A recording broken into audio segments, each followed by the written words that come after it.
Coming to you from Orange County, California, this is the Jug Life Podcast with Max Ada and Chad Wesley Smith.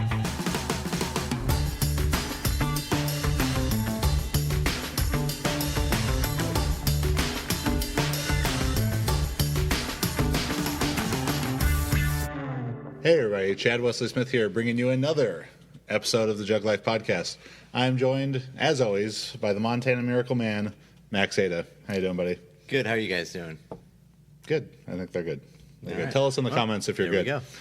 Today's podcast is brought to you by Kumquats and Front Squats. It's a lifestyle.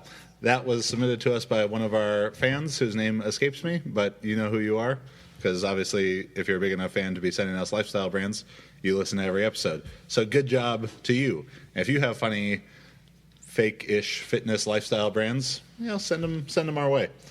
So today we're going to be talking about the future of weightlifting.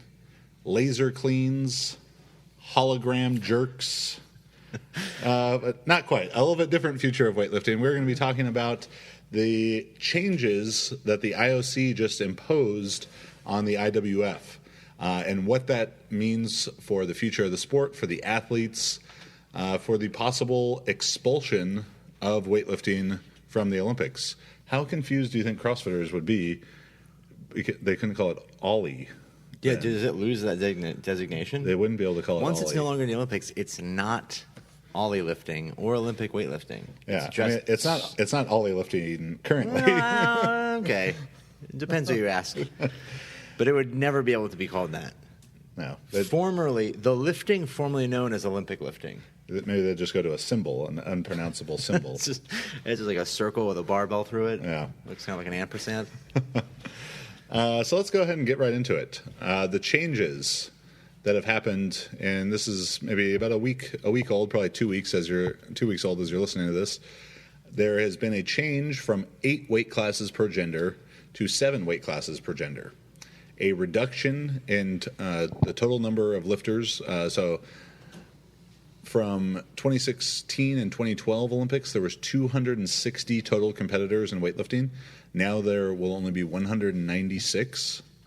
And the change of the team structure, a full team in the previous Olympics was 6 men and 4 women. And now it is going to be 4 men and 4 women. I think most people were under the impression with the new creation of the 90 kilo class that probably the plan was 5 men and 5 women as a full team.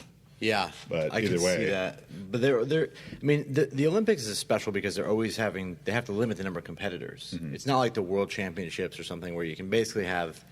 It's the governing body organizing the thing. So the Olympics only gives you so many places. So that makes sense that they would reduce that, and not split them up evenly. If at any chance they can to kind of cut competitors out, it's probably in their favor to do it. Well, you got less weightlifters, so you got more rhythmic gymnastics. Yeah, well, you can squeeze in more of that 3-on-3. Is that what it is? 3-on-3 basketball. Pickup basketball is the next one. Just street pickup basketball. Yeah, it's gonna be Sydney Dean and Billy Hoyt for Team USA. Yeah. Versus the guy from the Air Up There. And Kevin Bacon. Coach. He's got to be a coach. Yeah, he's player coach for Cameroon. Yeah. Was it Cameroon? It was Cameroon. Probably an unnamed country. Yeah, they might have made one up. Just kind of Africa, somewhere in there. Nondescript African village. That's gonna be a tough matchup, though. Yeah, I don't know if anyone can come close. You might have because Sidney Dean, he's too much. He's just about the show. He's not about the substance. No, yeah, he's a wild card. He's a real wild card. Billy Hoyt, and we're talking about White Man Can't Jump and the Air Up There. If you're missing these references, are those movies? But Billy Hoyt obviously is totally patterned after Larry Bird. They've got there's a new Lakers Celtics 30 for 30 going on ESPN. 4 parts, 5 parts. It's like 6 hours. I'm halfway through it for now. When I go home tonight, I'll be the full way through it. But good Lord, Larry Bird could ball. Yeah. I think people picture him as just this, elbowing guys in the face and shooting 3-pointers. Larry Bird was as Magic Johnson was with like behind the back no look passes and stuff. Yeah, he was great. Trash talking people and clowning them so hard. There's this one like crazy off the little backboard, like he passed it to himself off the backboard. Not quite like LeBron did in the finals where he came in for a dunk, but for a layup, it was still sweet though. Do you think that he didn't receive as much? He's not. I mean, he's obviously regarded as incredible, but do you think he's less there because of the race thing? Like he's sort of maybe it's not as quite obvious because it's like Larry Bird's always kind of he's like that straight edge kind of guy. Well, definitely the way that this documentary, this 30 for 30, is painting it is that the media across the country was playing it up as the race of the mostly white Boston team versus the mostly black LA team, blue collar versus Showtime kind of thing. But if anything, I can't speak to the flair that he played with being downplayed, but I think probably his career as a whole maybe get downplayed because it was relatively short. Yeah. I think he retired in '93, but the last 4 years of his career, I'm pretty sure he was playing with like multiple herniated discs that probably needed surgery. Well, Larry went hard. Larry Bird went hard. He did. There's another documentary about him. I watch a lot of sports documentaries, a lot of documentaries in general. Well, you gotta get that sports history degree. Halfway there. How else are you gonna get it? Called The Courtship of Rivals, and it's just Magic and Larry. Larry Bird was just he's on the spectrum for sure. Oh, but just no bullshit kind of guy. like he didn't want to talk to anyone. He just wanted to play basketball and crush people. So good. If he would have had any explosive qualities in his body, seemed like a great personality for a weightlifter. Oh, really? Yeah. Interesting. The being 6'10" part, not so good, and really slow and not being able to jump, not as good. But the personality part, got it down. Nice. So some way, let's just come back to the original discussion. So we've established the changes to the weight class, the changes to some Olympic qualifying structure. Obviously, the 2018 and 2019 World Championships will be what determines how many spots each country gets. But it's going to be, it hasn't been announced how that will change. Currently, it was like first through sixth on the men's side had full teams, 6 men, and then 7th through 15th was 5, and 16th through 21 was 4 spots, 22 through 25 or 26 was 3 spots, and then we were coming in 28th with the one rounding out that last capturing one. Yeah, with kind of the like you tried hard, guys. So here's a spot. And that's changing. I'm assuming that's going to change now with only 4 spots for the top group. Are they going to go 4-3-2? I'd imagine that there's going to be less teams who are qualifying, having automatically qualified lifters, and more teams having to go at large lifters. So if it goes, I think it was top 25 or 26, were automatically qualifying 3+ lifters previously. Now is it going to be top 20, top 18, top 15? Who knows? But it's going to be harder for sure to get people in. Yeah, that's an interesting point. Changing that, it probably affects us a lot more, I imagine, than it would most other countries. I mean, it's always competitive. You have to assume it's the most competitive it can be. So it's not really going to have a big impact on people on the top as much as it has on Western countries that are already struggling for those spots. Yeah, those teams who were in the 3, in the group who was getting 3 automatic qualifiers are right there on the cusp and getting that large qualifiers. And the U.S. is on the rise for weightlifting for sure, but to think if the qualifying structure had stayed the same 2016 to 2020, to think that we were going to go from 1 at-large spot up to the group of 4. So finishing in the top 15, 16 in the country, probably unlikely. So now this kind of top 20, maybe 15 to 25 group is going to be very, very competitive, and so we'll talk about some of our kind of speculation as we go.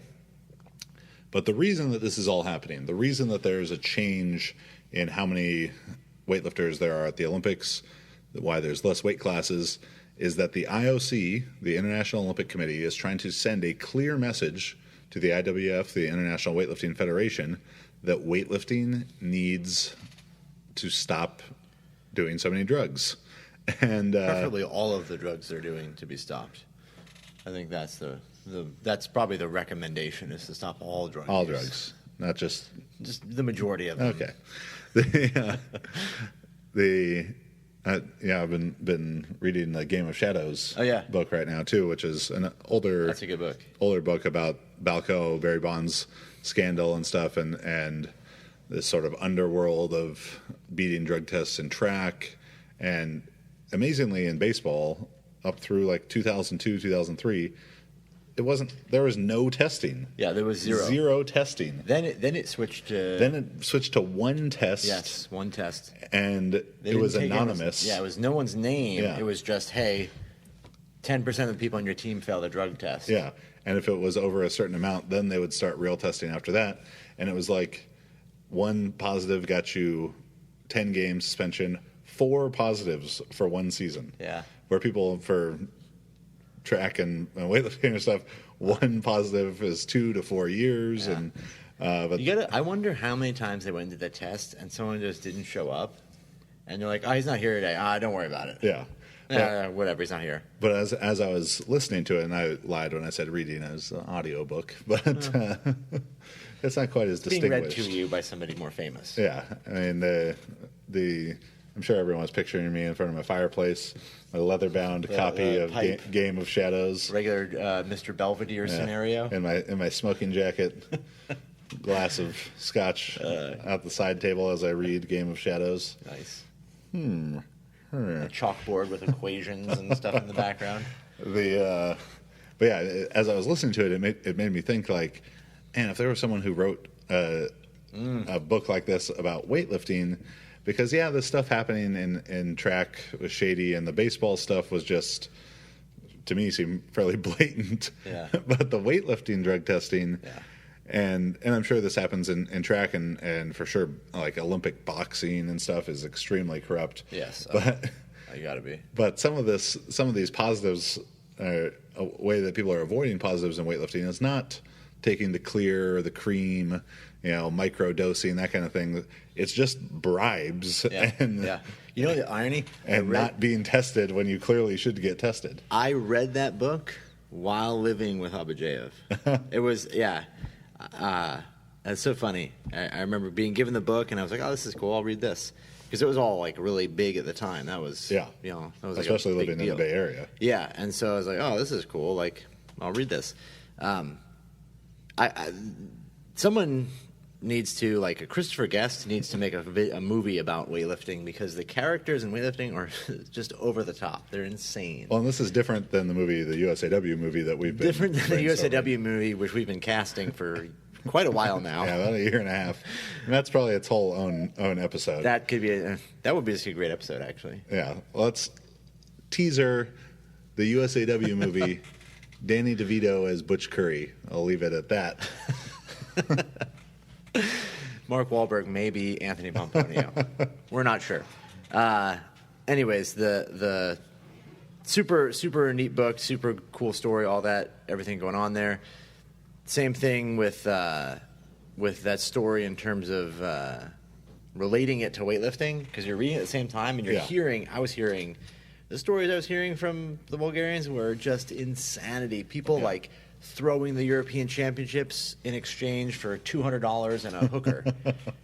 Just like shit you couldn't believe. Yeah. So it was very interesting to see those two things paralleled. Yeah. It'd be a great story. It would not be nearly as slick as the undetectable, special chemist kind of thing. Maybe China has some stuff like that going on, but I think possibly so many more of the stories would be things like people getting paid off, avoiding the test, passing the cup of pee through the hole in the wall, thing, whatever it is. But it's a a shady world that goes beyond just looking at a calendar and saying, I'm going to get tested on this date. Things that we've heard, not maybe right from the horse's mouth, but close enough about customs agents holding up testers, about people being denied visas, all that kind of stuff. So that game of shadows would be a very interesting one. But so this is all happening in an effort to have clean sport. And this is what Thomas Bach, who is the IOC president, said to weightlifting. He said the IOC executive board has set an additional condition for this sport. And he said that means that the IWF has until December 2017, this year, 6 months from now, to deliver a satisfactory report to the IOC on how they will address the massive doping problems this sport is facing. In this kind of State of the Union address or whatever that he gave, he said that weightlifting is good for 2020, but that and that currently for 2024 it will feature all the same 28 sports that were contested at Rio 2016, with the important caveat that they all must remain in good standing with the Olympic Charter, and of course singled out weightlifting because of that. With these retroactive positives and everything, it was the biggest offender, and we're going to talk about that more in a minute. But right now, we're going to take a break for a minute in strength history. Doug Young is widely regarded as one of the original power builders and one of the greatest all-time bench pressers. Doug Young possessed a physique, as well as exquisite beard and chest hair, that were as awesome as his 6'12" raw bench in the 275 class. Young won 3 consecutive IPF World Championships and had best lists of 722 in the squat, 612 in the bench, 738 in the deadlift. One of the defining moments of Doug Young's legend came during his 1977 IPF World Championship victory, when he suffered 3 broken ribs during the squat, and went on to total 1956 by way of 699, 545, 710. Yes, he benched 545 and deadlifted 710 with 3 broken ribs. Doug Young is tougher than you and me. Doug Young's early system of auto-regulation was also a big influence on the creation of the Juggernaut method.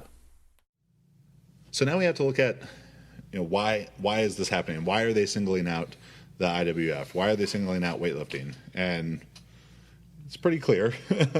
We've had several episodes of this show talking about these retroactive positives and the scandal kind of unfolding last summer, leading up to the Olympics, and then after. And it was 50 positives through retroactive testing from the 2008 and 2012 Olympics. That's a lot. If you take those retroactive positives, those 50, plus people who tested positive during the regular course of testing, like at the test at the Olympics, and they got popped a week later, 2 weeks later, plus people who are withdrawing from the Olympics with injuries, in the days leading up to competition. If you're in the know, as we are in the know, you understand what that means. Yeah. It's not ouch, ouch, my shoulder hurts. Yeah. I better leave. Yeah. The whole thing. It's ouch, ouch, my personal test didn't look like it's going to be clean. The convenient injury at the most critical moment of your career. So we don't have an exact number offhand of how many of those positives there were at the normal time of the competition, plus the withdrawals. But let's say it was on the low end, 8 between each Olympics. So 16 more positives or would have been positives. That gives you 66 positives. There was only 255 competitors. Wow. 255 competitors in weightlifting, and over 60 of them likely testing positive, would have tested positive, and who knows how many of them, if there was more stringent out of competition testing leading up to it, would have tested positive. But well over 10% of the competitors in weightlifting testing positive. So it's no wonder that the IOC is singling out weightlifting in this issue. What I would be curious to see, that's of total competitors. How many tests are failed of tests done? might be a bigger indicator. What if it's like 98% of the tests administered were positive? Yeah, because there's a lot of people that just don't test every single person. Yeah. I didn't think to think about that, but I bet we'd have to find the number of tests done. But I wouldn't be surprised if that number is even more egregious, knowing that, let's say, of all the tests done, how many didn't fail a test? Yeah, particularly when you look at something like the 94 kilo class from 2012, when the guy who was originally in 9th ended up in 3rd. Yeah. And then he tested positive in 2016 or 2015. Yeah. I mean, when Norik's positive, he was 11th Yeah. or 12th. So if guys down to outside the top 10 are testing positive. Although maybe I might be mistaken, because they may actually test all the competitors when they arrive at the Olympic Village. That would be something we'd have to research. If people in 11th are testing positive, I mean, they're probably testing them outside of that. Yeah, for that weight class at least, because it was like they just went down the line of positive, positive, positive. But if someone knows the answer to that, if every single person gets tested, let us know. But yeah, that is a good point. Of the percentage of people who are getting testing positive, it's certainly probably much higher than this like 12-13% ridiculous of the total competitors. Yeah, so it's understandable frustrations on the part of the IOC. Now, this probably goes to bigger questions of why do they even bother testing? If they really wanted to have a level playing field, I'm of the opinion that the only way that you could do that is just tell everyone, no, you can do whatever you want. Because if you say you can't do this, someone's going to figure out a way to do it. Right. They're always going to get around it.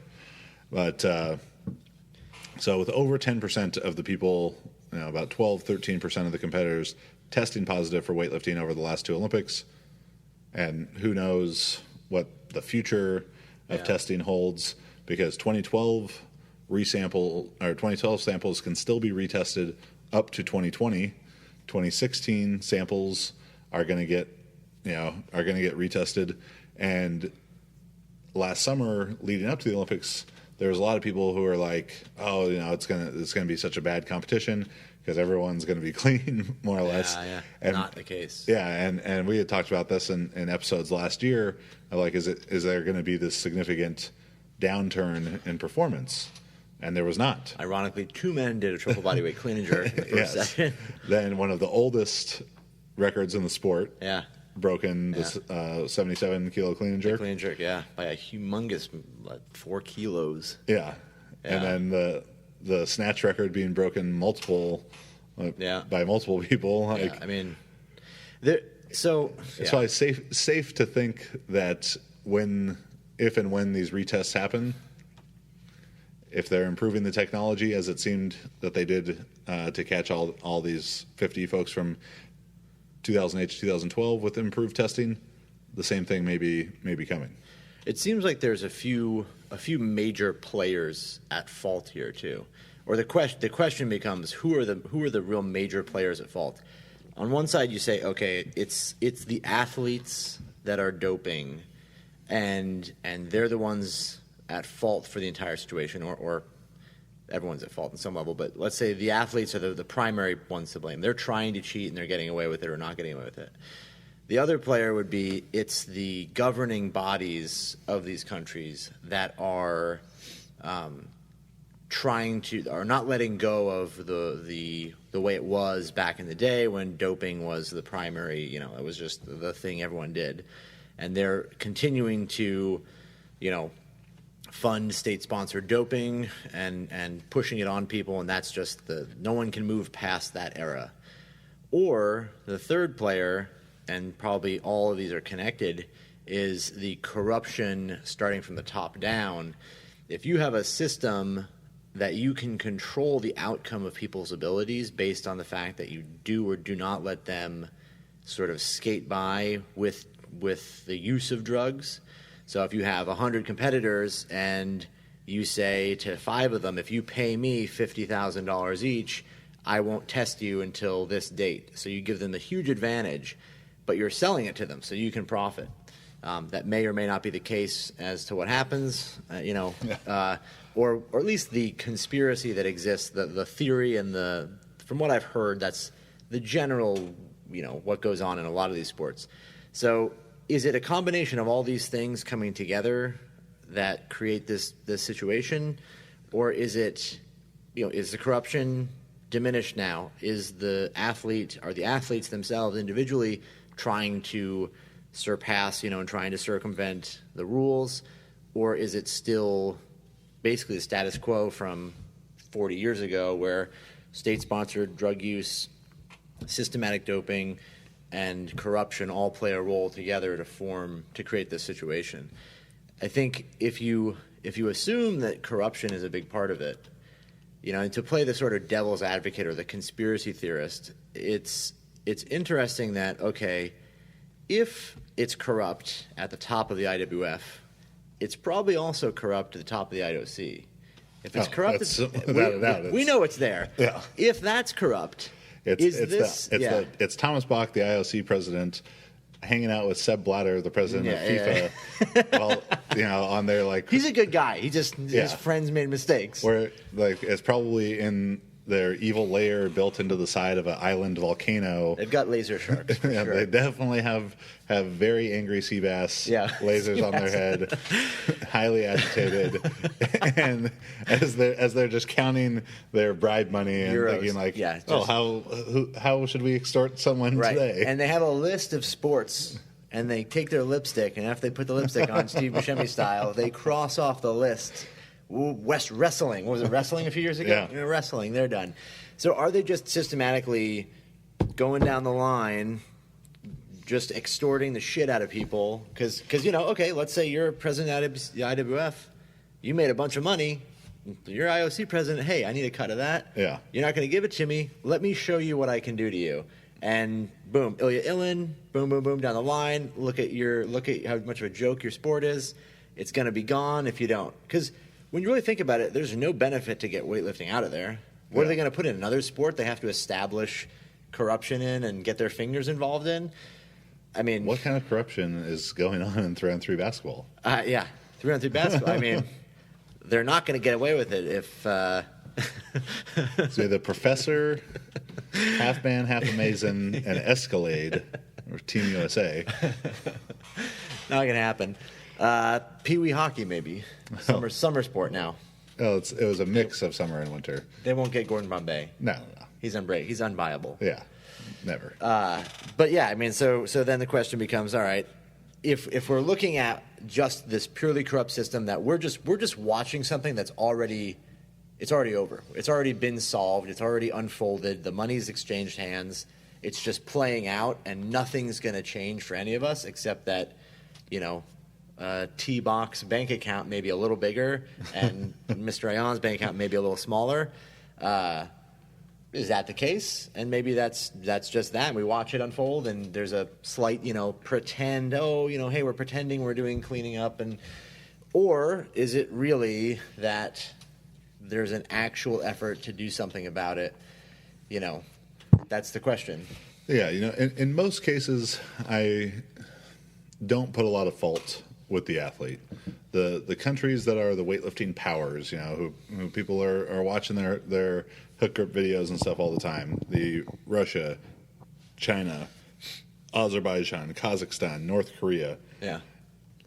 The athletes are in not that they don't have free will, maybe save North Korea in that, but and China to a degree, but they're part of a much bigger system. Yeah. That they're looking for the way to feed their family and to earn a living. Yeah. So those kind of guys, I don't put a lot of fault. When there's an American lifter that tests positive, that's on the on the athlete. This isn't this bigger scheme. You didn't have to do that. Yeah, happening, and I think it's doubtful that Ilya Ilyin is calling up Thomas Ayan on the phone and working these deals, or calling customs agents to have WADA testers blocked at the airport or delayed or whatever. That's got to be a country's governing body for weightlifting, right? Working with their own government, working with with IWF, and that stuff is real. That is happening for sure. It's. I don't think in weightlifting there's very much clear in the cream, undetectable designer steroid type of stuff going on. Yeah. The things that they seem to test positive for are pretty basic. Yeah, I mean, there's only so many drugs available. Yeah. I think. I mean, Turinabol and stuff like that. These are old chemicals. There's nothing super sophisticated about it, and the reality too. You know what I remember. That was always the thing. Like maybe 15, 20 years ago, was always like these countries have like designer drugs, but as you meet the Europeans, and my experience with Bulgarians was it's very much the opposite. It's like, what's the easiest way for people to not fail tests? Mm-hmm. You just bribe people. Yeah, just, you don't plain get old, tested. Yeah, plain old fashioned corruption is like no one knows. Like that's the ultimate designer steroid. Yeah. Not getting tested. Yeah, they were saying in that the whole Russian scandal, there were urine samples that had incredible concentrations of drugs. Clearly, the athlete had not expected to be tested at all, or thought their test wouldn't be actually performed. So, we know that's going on. I mean, I was certainly of the school of thought about the designer steroids in some circumstances. Looking at China, how successful they've been in weightlifting, and how much energy and money the Chinese government puts towards the development of their athletes across all sports, but weightlifting, gymnastics, diving in particular. It would have made a lot of sense to me that, all right, if China's got all these coaches and all these masseuses and biomechanists and all this different stuff, they probably have a state-sponsored chemist as well who would have been making something like this. But sure. Then 2008 retests happen, and it's just peptides, China. And it wasn't anything, Yeah, it wasn't anything new. Yeah, they're China ball. They're doing something. They're doing the same thing everyone's doing, just a little better on all fronts, right? They've got more energy going into it. Yeah. They're a little more accurate with what they're doing. And to the corruption side of things, and IOC, IWF interactions with this, I mean, it was a very high-ranking Russian coach, right? Who last year or late last year told an American coaching friend of ours, that this isn't what he was taking. Like, yes, he was taking something, like a Charlie Francis Ben Johnson situation. Yeah, it's a different thing. Like stanazolone, I don't want my guys on stanazolone on a race day. It makes them tight. Like, yeah, they were on, but they were not on for the things that they're saying that they tested positive for. You're more concerned with your rightness than being playing by the rules. Yeah, who knows if the IOC says, this guy, he's positive. Write a chemical down. I mean, that's one of those things where it's like, is that really happening? Everybody's failing for these same drugs. I mean, they did come up with a new test in like 2013 for stanazol. Yeah. So sure, but is that just a great opportunity to say how we we have a new test? Here's an opportunity to do it. Yeah. That's a very. I think the ramifications of that are what is happening is important for us to know, because we have to understand what the ramifications of that are for us as a country. We're improving, and the more clean the sport gets, the more difficult it is to dope, the better we're going to do. So knowing that the possibility exists this could all be sort of a sham on some level is not discouraging. It's just understanding that, okay, while they pop 50 people at the Olympics from 8 years ago through 2016, then session 1 of 2016 Rio Olympics, 2 men clean and jerk, triple body weight. I mean, it's just kind of like laughable almost that are we just playing the same thing over and over again?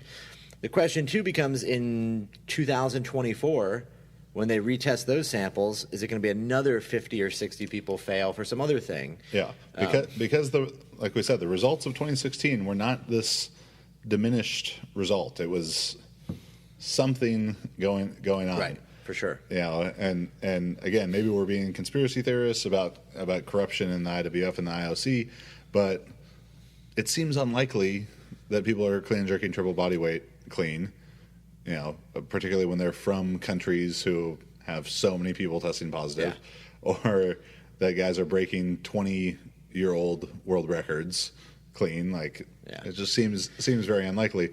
So in 3 years, 7 years, whatever, are we back in the same scenario?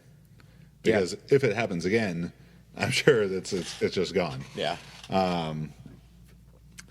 Yeah, and the moves that the IWF seems to be making, to this effect of trying to show the IOC that they're cleaning up, that they're serious about it, of course, is going to be positive for the U.S., and we'll talk about that more in a second. But it's positive for the U.S. in the sense that U.S. weightlifting officials are rising up in leadership for the IWF, a place that we've really never had people before. Well, Ursula is now the first female vice president of the IWF, which is a huge position.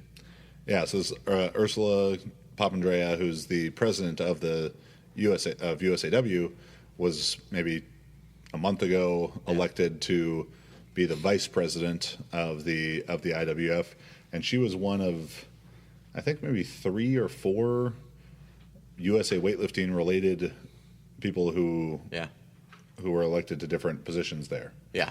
So. which is huge, That's really big. Assuming that pans out, I think there's one other thing kind of going along here too that may have a bigger impact, because corruption, drugs, all these things, all of this stuff is fueled by the motivation to profit.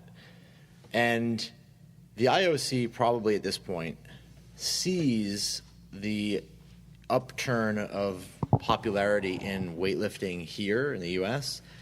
and realizes, okay, let's say you're making 26 million, 50 million euros in your lifetime running the IWF. That kind of money could potentially, I mean, what are some of the sponsorship deals that like pro NBA players have gotten from Reebok or Nike? I mean, they're that much money in one just check for one guy, right? Yeah. The possibility exists that, okay, if we make weightlifting, if we can foster the popularity of weightlifting in the United States by giving them the opportunity to succeed, then holy shit, maybe there's maybe that opens the floodgates for big time money to come in.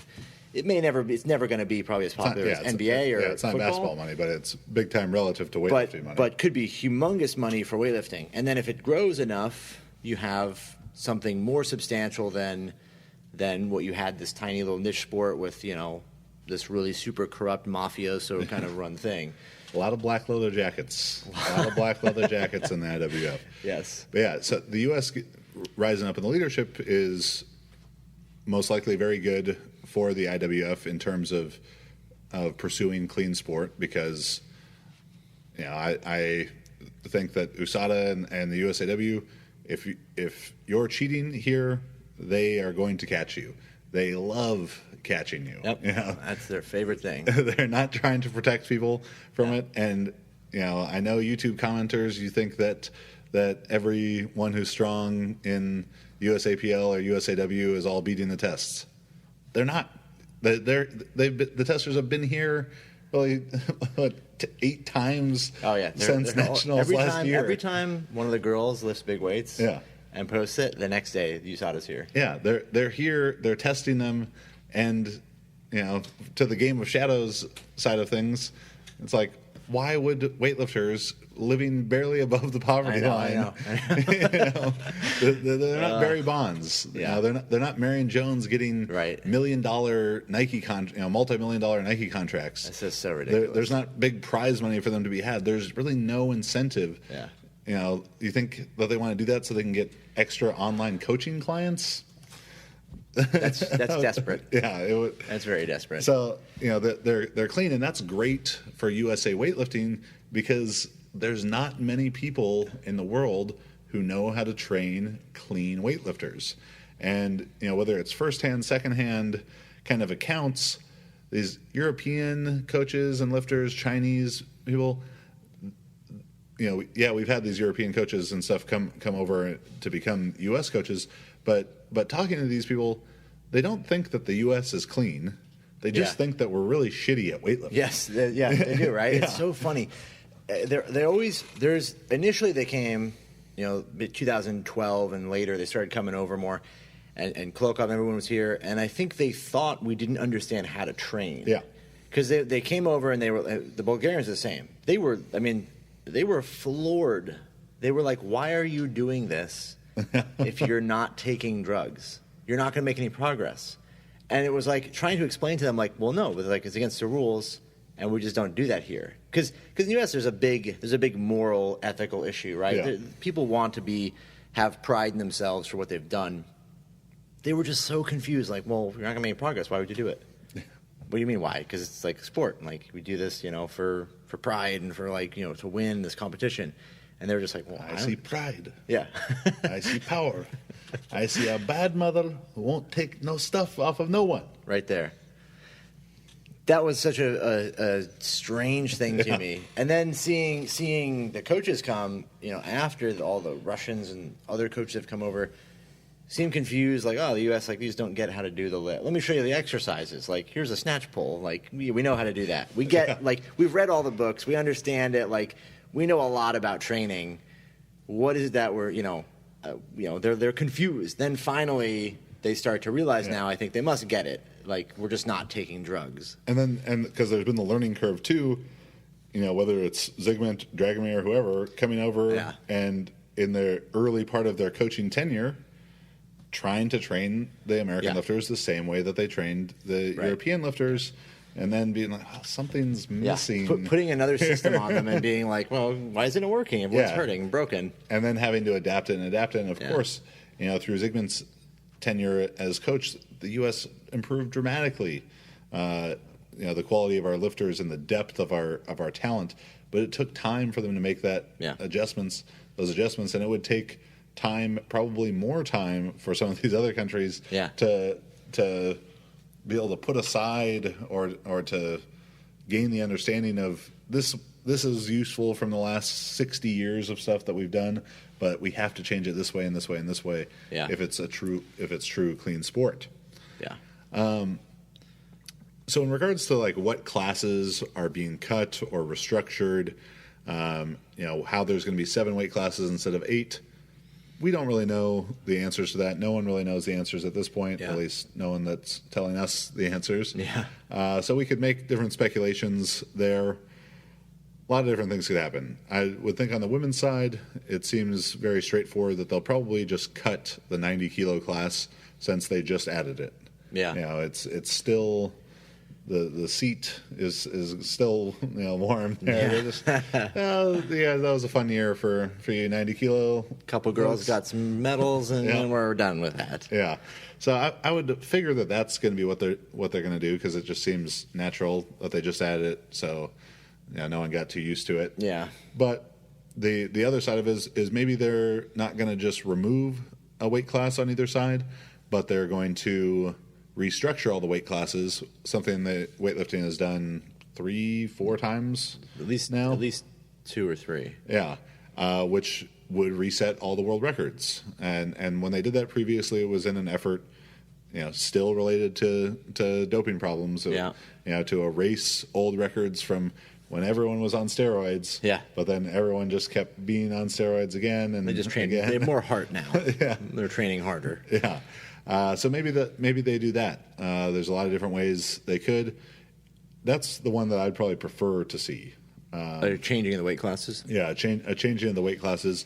Because on the women's side, I think the 90-kilo class was not the number that I would have picked, but I think that's a good having something heavier than 75s so that the top weight class starts a little bit higher is good.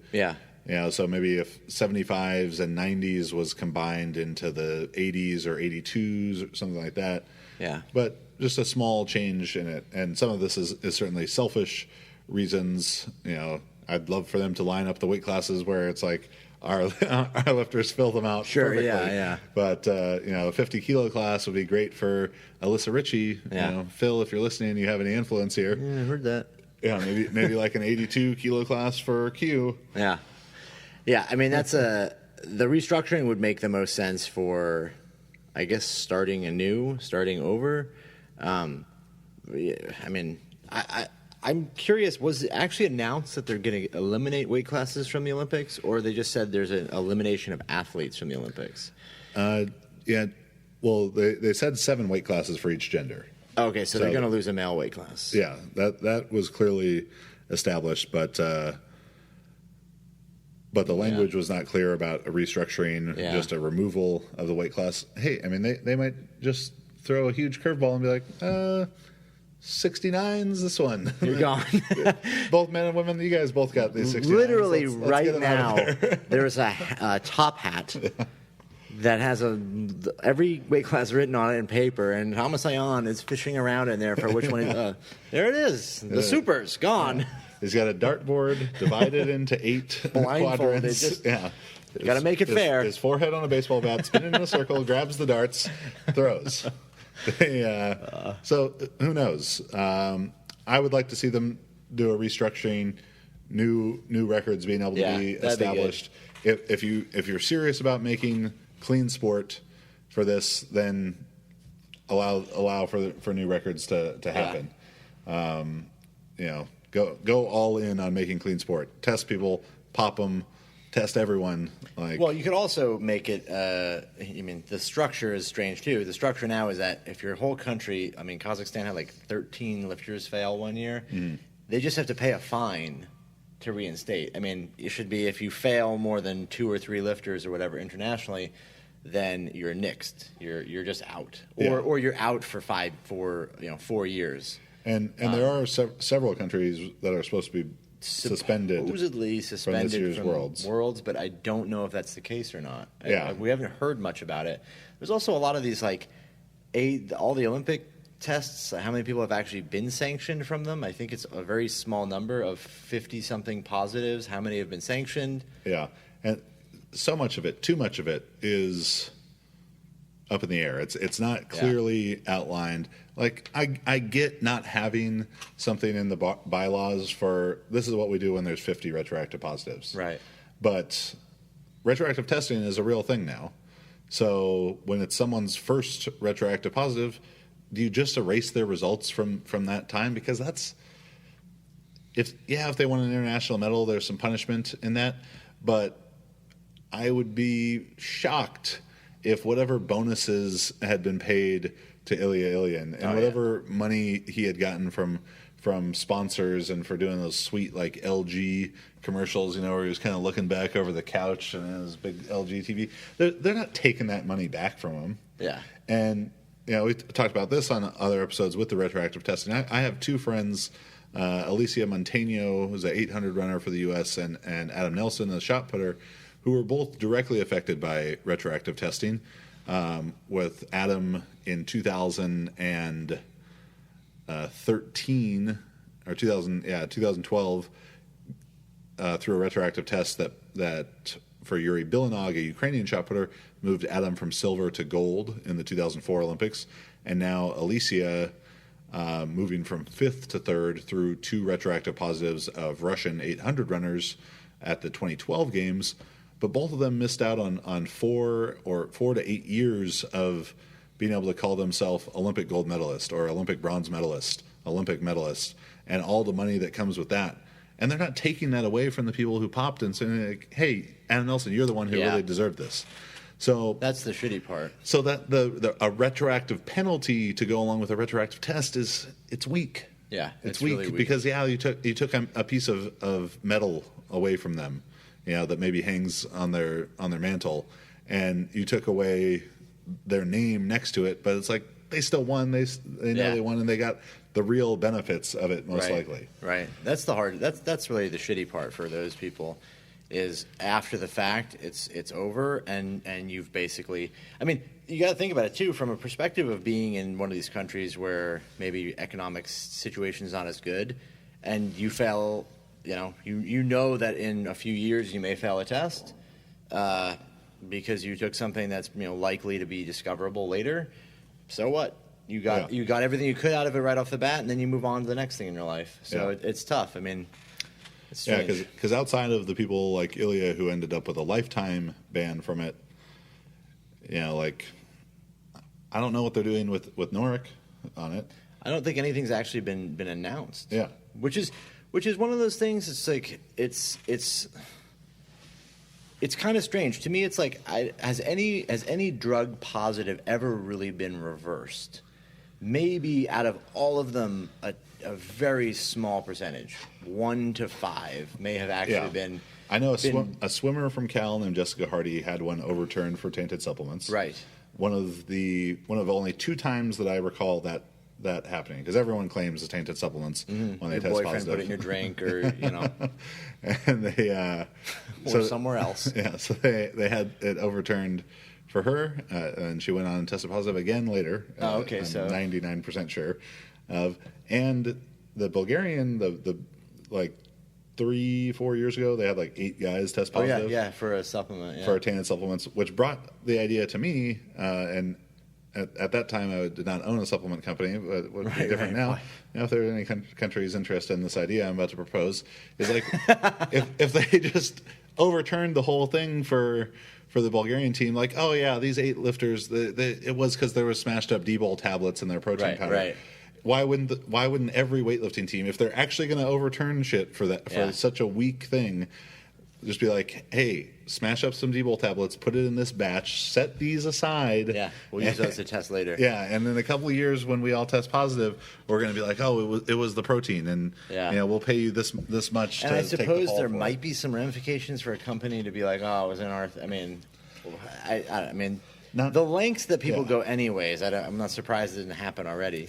But that's a very strange. This is such a strange, like, there seems to be almost no real serious repercussions. Yeah. I mean, anyways, what I was saying before though, like, was with tests not being overturned, why not just make it much more aggressive and say you fail a test and you're banned for life? It would be. I mean, it seems to be that the deterrent now is not that strong. Yeah. But if you're banned for life and you're not allowed to, be part of it, associate with people that are part of it on a professional level, and they can be suspended too, then maybe you have some leverage against it. Even if at the most it just reduces the amount of, for one, repeat offenders, you'll get 0 repeat offenders, and it reduces the culture of it to some degree, because now you can't really keep participating in the sport anymore. Yeah, but I think the bottom line for it is harsher penalties, definitely. Retroactive penalties for retroactive positives are bullshit, because it's not affecting the lifter in any way. Like, he's already served his sentence. He can keep lifting. Yeah, like maybe 2 years, 4 years of results get erased, but then you just keep lifting as is. But they're not taking the real prizes away, or whatever sponsorship or bonuses from the countries and the federations that they're getting. Highly, highly doubt that those are being recouped in any way. And the retroactive positives create such a negative for the people who are getting bumped up, because they're missing out on that time as well. Do the retroactive tests, but assign real time penalties along with it. And then if you're serious about clean sport, they need to, with this 7 weight class thing, restructure the weight classes. Don't just take one away and leave all the dirty records. New weight classes, new records to go with it. So we're going to take a quick break for a minute to get to know the Montana Miracle Man a little bit better. And when we come back, we're going to be talking about what happens if weightlifting gets cut. One of my favorite moments ever, probably ever in my life, so Abujayev lived in the house, and Abujayev did his own laundry, and he had a wool sweater, and he's probably 5 foot. He was like 5'3", maybe 5'4", very very short, maybe 5'5". And he was pretty overweight at the time. He was heavy, so he had his belly, and he had a wool sweater that he had washed, and it shrunk because he probably put it on really hot water and then dried it at the maximum temperature, maximum heat. Came out felted, and it was the size for a child. Like, 11-year-old kid would put it on and be like, "Mom, this sweater is tight." He comes downstairs and he's fucking livid because the sweater is ruined and the washing machine is broken because the washing machine ruined his sweater. Now, he goes back upstairs, comes back down 20 minutes later with the solution to this problem. And that solution is he has taken the sweater and put it on himself. It comes up to here. So it's like down like 3/4 of the way down his arm, both arms, super tight on this 75-year-old overweight man.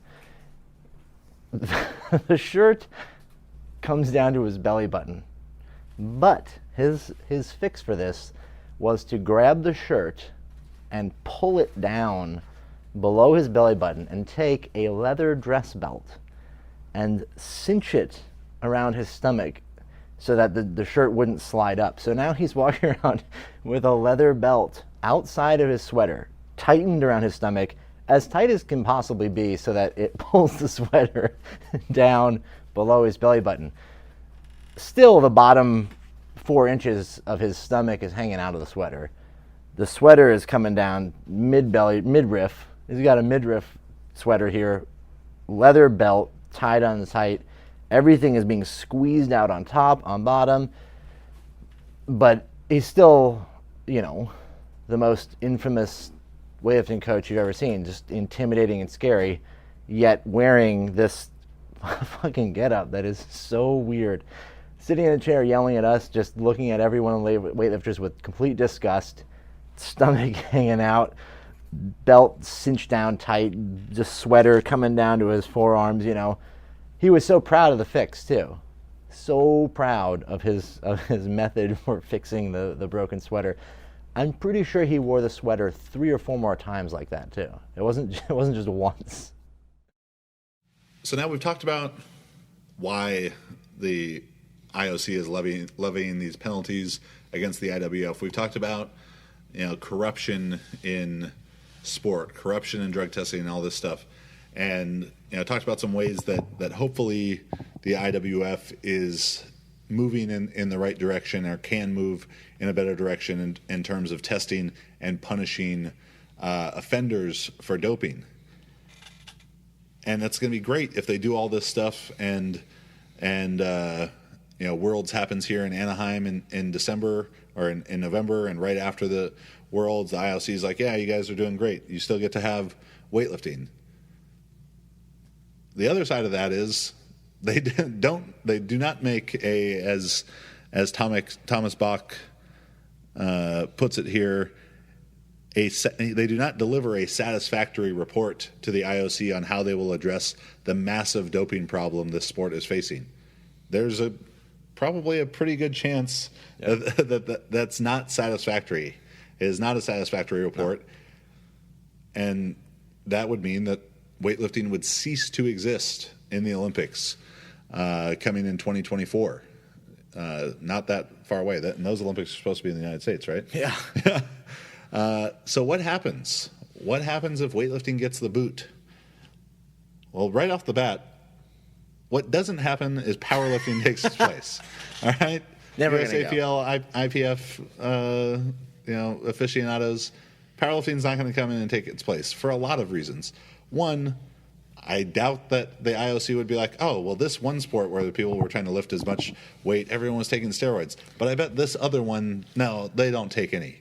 The same shit's happening. Yeah. There's not as much money in it, so there's probably not the same level of corruption, or people are just doing shit for cheaper. The analogy there is, let's say you're a really beautiful woman. You're the Olympics. You're a beautiful woman. You're dating Brad Pitt. You dump him. Brad Pitt being weightlifting, along comes powerlifting, Danny DeVito. Oh. Not gonna. You're not getting it. Not gonna happen, right? Okay, well, that's harsh. Who else? Well, you're giving weightlifting too much credit, first off. Yeah. This is more like a Kevin James, Danny DeVito situation. It's more like the gap is pretty big there. Yeah, this isn't a twin scenario of Arnold to DeVito. Right. It's classic twins. Yeah, there's only one Olympics. There's no 2 girls in that movie. Yeah. But, yeah, powerlifting's not coming to take its place. Ever. We have an episode on this from last year. Powerlifting, korfball, same level. All right. What if korfball got in? What if they brought korfball in? And what if It's probably korfball 3-on-3 korfball. street korfball? What if korfball is dirtier than everything else combined? It's just they're just loading up on PCP before they what play. if street weightlifting? Street technique. Street weightlifting? Yeah, you gotta have that street technique. I'm not sure what that is. I'm still not sure yet. No one is. But yeah, powerlifting's not coming in. So what happens to weightlifting if it gets cut? Well, here's my thought. Scenarios for weightlifting when it gets cut. One, no longer will countries dump endless resource into it. Definitely not. Really, there's only a few countries actually dumping resources into it. I mean, even in Russia, they're not dumping resources into it. It's still a relatively small. Yeah, but there's money going in. I mean, Klokov. Yeah. This would have been in 2014. Having dinner with Klokov. Well, name drop. Let's throw that out there. Raw sushi and Tustin. What's up? And he asked me what was the salary of American weightlifter, and I just looked at him like, what the fuck are you talking about, salary? And explained to him at the time, USAW, Phil Andrews done an incredible job. Yeah. The lifters are getting really good stipends now. 2013, 2014, not the case. Nope. So it was a laughable question at the time. And he told me, I think it was that senior national team lifters for Russia were making between $8,000 and $12,000 a month. I think that's when they won. If you were world champion, if you medal, or you're medaling at Euros or Worlds, you were making around there. He was saying that the junior team lifters, and maybe this is medalists as well, but we're making like $4,000 to $8,000. Okay. A month. That's good. That's good money. And then the bonuses to be had from like an Olympic gold medal, depending on where you lived, there was going to be different bonuses that came in. Russian Weightlifting Federation bonus, then your kind of state area bonus, and then maybe an overall Russian government bonus. That would include like cars and houses and stuff. Yeah, he said that could be as up to $1.5 million in value. Wow. And I think I've told the story on here before about Rezazadeh. Yeah, this one's crazy. Being gifted after the 2004 Olympics, where he clean and jerked 263, 264, 63, going back to Iran, and a sheik or a shah or a prince or some guy who's got money just shooting out of the ground in his backyard in the form of oil, decided that he was so happy with Rezazadeh that he gifted him 263 kilos of gold as a congratulations. That's got to be worth about $14 million. Yeah, about $14 million. And so there's Iran, China, Russia, some of these other countries, Kazakhstan, North Korea, probably putting a lot of backing to their lifters. Yeah. They would have no reason to do that. Countries, I think, who do that, it's a bit of an older idea, Cold War type of thinking that sport, and maybe even beyond the Cold War, World War II type of thinking, if we wanted to go back enough to it, that sport is a political tool, and that success in the Olympics, garners you some extra level of international respect. Yeah. So without an Olympic status for weightlifting anymore, no support is coming from governments of these countries who heavily support weightlifting. Yeah, and even the support that USAW gives to lifters would be going away because it would disappear. Actually, it would be brutal here. So all that, imagine that for the most part, that scale that's decimated. Probably support is down. The systems that have created the Liu Jiajans, the Ilya Ilyins, the unlikely they exist anymore. Vasily Alexiev, and going back in history, created the greatest lifters, and this idea of, you start weightlifting when you're 6 years old, and you see all these little Chinese kids in the training hall with amazing technique. That's gone. Yeah. Done. Yeah. Then I would imagine the only area that it still exists is in a very niche, very, very small subcultures. The talent pool dries up again, and you have, basically people that are amateur. They're doing it almost purely for fun at that point. Because, the World Championships maybe would still exist. Maybe that would still be a big deal. It's still a sport. People would still follow it, and people follow fucking korfball. So allegedly. I mean, if they can clean their act up. All of that, Yeah, it still exists, but I don't think you're going to see untested federations come out and now there's guys doing 250 kilo clean and jerks because there's guys in the United States dirty as shit that aren't doing that. They'd be the same people, you know, because they're training recreationally, right? Very much so. It would be unlikely that would continue. Yeah. There are definitely like untested competitions that exist and that might still flourish in other parts of the world, but it would be much, much smaller than it is now. Yeah, it could create the potential for, you know, let's say like an Alico World Cup of weightlifting or something like that. A meet with big prize money. There would still, as there is demand and growing demand for powerlifting, which hopefully is not related to an Olympic pipe dream. All right, that's not why powerlifting is growing. It's just that CrossFit has exposed so many more people. It's more fun. A lot of people took, you know, really supportive diapers off, and the sport has grown. but the same thing. So a similar market, and probably still a slightly bigger one, I think, for weightlifting could exist. It is much more difficult to attain the highest level of success in weightlifting without that government support of being able to train, you know, be a full-time athlete, you know, government or governing body support to be able to train as a full-time or near full-time athlete. It would make it a lot harder to lift some of these numbers. Now, if drug testing is totally removed and you have a untested powerlifting scenario for weightlifting, and guys are just coming in trend to the gills, it would be awesome. Oh yeah, there's no doubt it would be awesome. super awesome to watch. And I think where there would be the potential for it is, let's say, you know, we know that the 2020, let's say in 6 months from now, IOC is like, hey, you guys did a shitty job. You're not coming around anymore after 2020. How fucking cool would it be if everyone's just like, fuck it. Yeah. Fuck it, we're just going all out. Yeah. Okay. If it's going to end anyway, that would be the way to end it. Well, and 2020, people just flying in, just lit up. Everyone is on fire, just smashing weights. You have a guy in the 56 snatching 150, right? Yeah. Or maybe it's the Olympics are normal-ish, and then 2 months after the Olympics, there's just this huge money meet, you know, the $500,000 prize money or whatever it is. And these guys just keep on moving up from there, because where there would be the big opportunity for that is the farther you get away from it being in the Olympic sport is where that kind of support being gone would really manifest itself. Right. But these guys who have been training full time up to 2020, they're going to be able to keep it going for a couple of years after that. It depends how much to take to have some insane lifts. And you know, with the growth of the sport in the United States, I don't think that USAW's growth, membership growth, you know, which is largely not attributed to anything that USAW is doing specifically. You know, granted, Phil is awesome as the president, as the CEO, and they've been doing a great job of making better meets and stuff.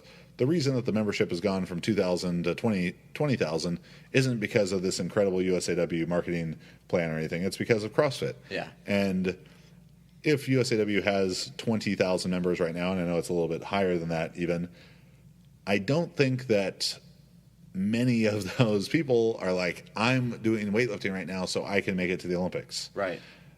There's about 12 of them. Yeah. On the realistic scale, I would be shocked that there were, if we could really count, and this is from youth all the way through the senior lifters, really count more than 100 lifters who, through all those levels, would have a real chance of making the Olympics one day. Probably 100 through all those different levels.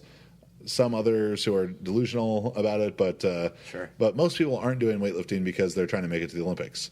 It being included in the Olympics is probably insignificant for the majority of American weightlifters, the large portion of which is recreational. And that's not to discount how hard they train or anything and how passionate about it they are, but they're not doing it to try and make it to the Olympics. They're just doing it to try and be the best weightlifter that they can be. Yeah, for sure. That I don't think would really go away. So support for weightlifting in the U.S.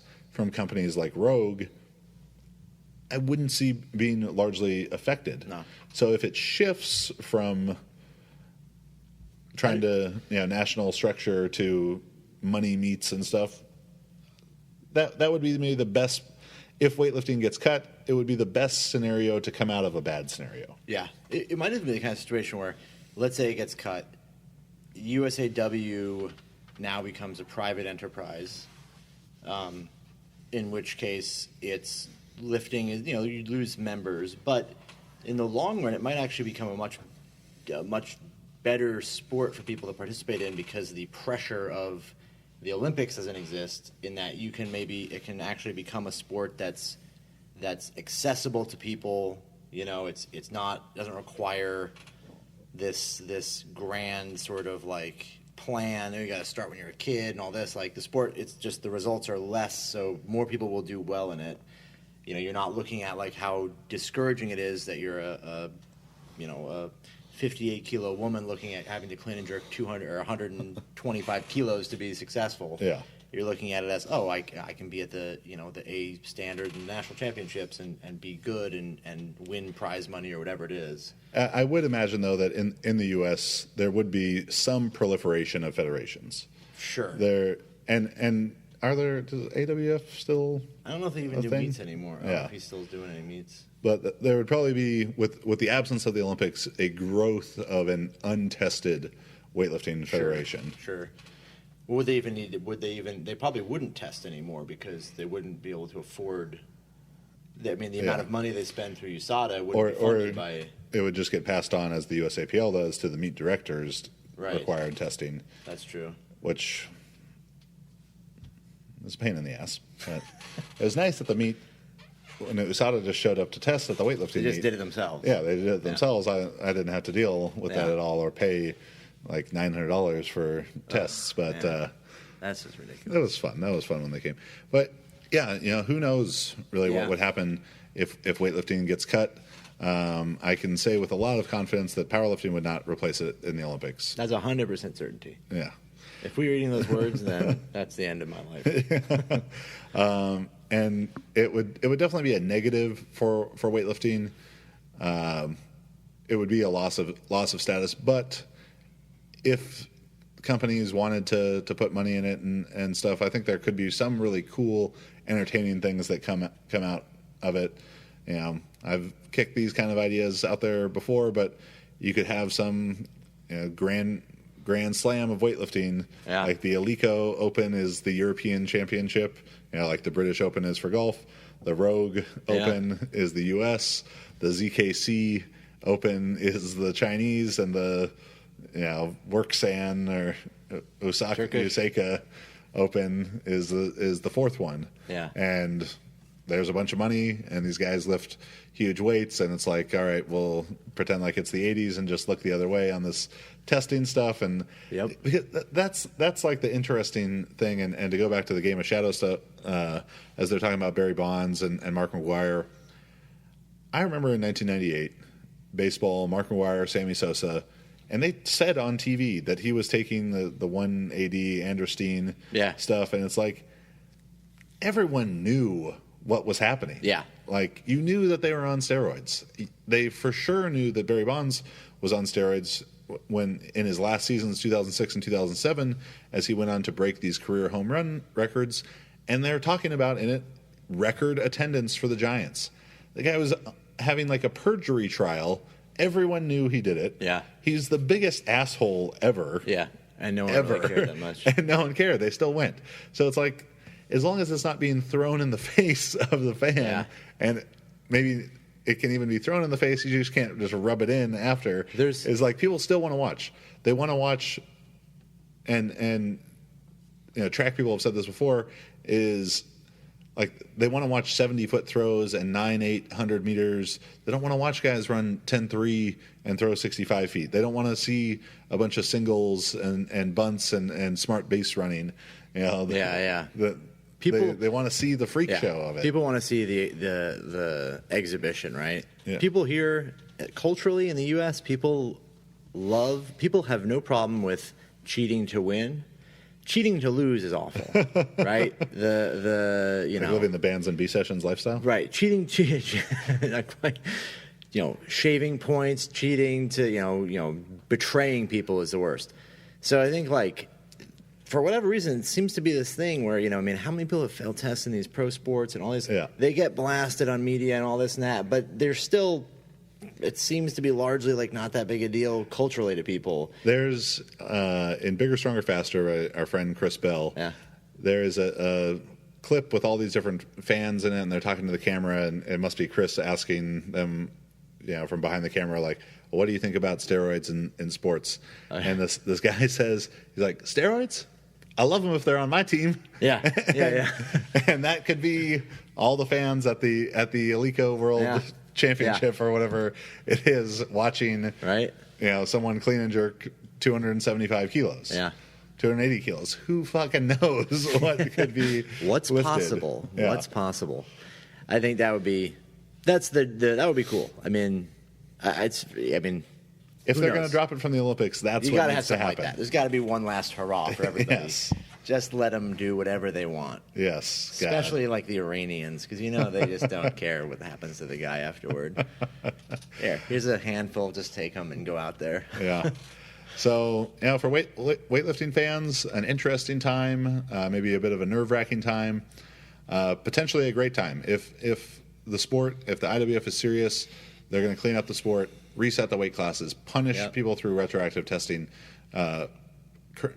current punishments for retroactive tests. Don't give in to the corruption of sport. Hopefully that's why they're bringing more American leadership into the IWF, is because they know that USAW don't play no shit. They ain't never been about playing no shit. Never. And that they really clean the sport up, and we can see weightlifting continue to flourish in the U.S., weightlifting grow in the Olympics still, or continue to be in the Olympics, and the U.S. playing a bigger and bigger role in that. And if they don't, then korfball, get your shit together. You're up. Yeah.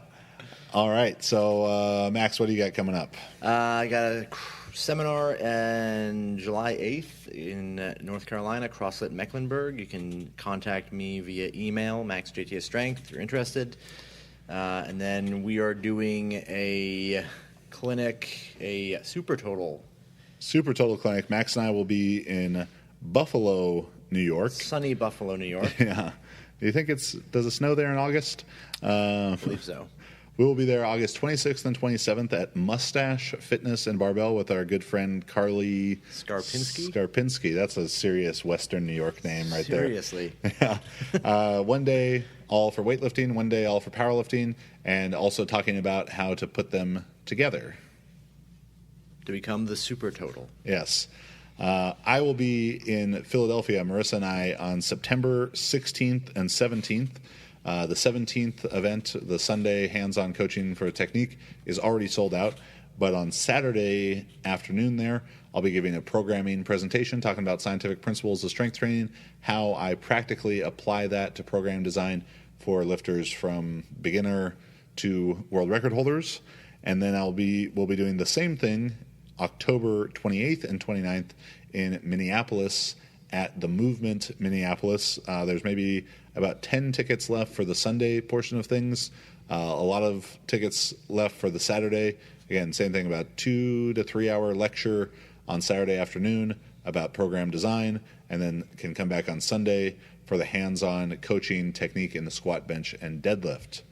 As always, check out juggernautcoaching.com for all our coaching services, one-on-one team, which is like templates that Max and I have designed for powerlifting and weightlifting, tailored towards, not you, like Johnny Jones, who's watching this, not specifically for you, Johnny, but it's for, your size, your experience, your strength levels, your needs as a lifter. And then we have the club programs as well, which is a bit more generalized, kind of universal program. Yeah, ongoing programs. And we have that for powerlifting, weightlifting, and Super Total. So that's juggernautcoaching.com for that. Please subscribe to the YouTube. We're very proud of the content that we create here with the help of our man behind the camera, Mr. Shorty Sedang, strongest videographer in the world, undoubtedly. Definitely pound for pound. Absolutely. Yeah. Very, very true. And if you enjoy the podcast, give us a 5-star review on iTunes. It really helps out Write us a funny review because those are some good reviews. Yeah, that helps us out just because we like laughing at them. And if it's good enough, we'll read it here on the podcast. Max, where can they find you? You can find me Max_Ada on Instagram, on Facebook, or email me about any of the programming on max@jtsstrength.com. And I'm Chad Wesley Smith, at Chad Wesley Smith and at Juggernaut Training on Facebook and Instagram, filling up your news feed all day. Hopefully you like these new little additions, the Strength History Minute and the Get to Know Max. We'll have other times where you get to know me, and we'll see you next week.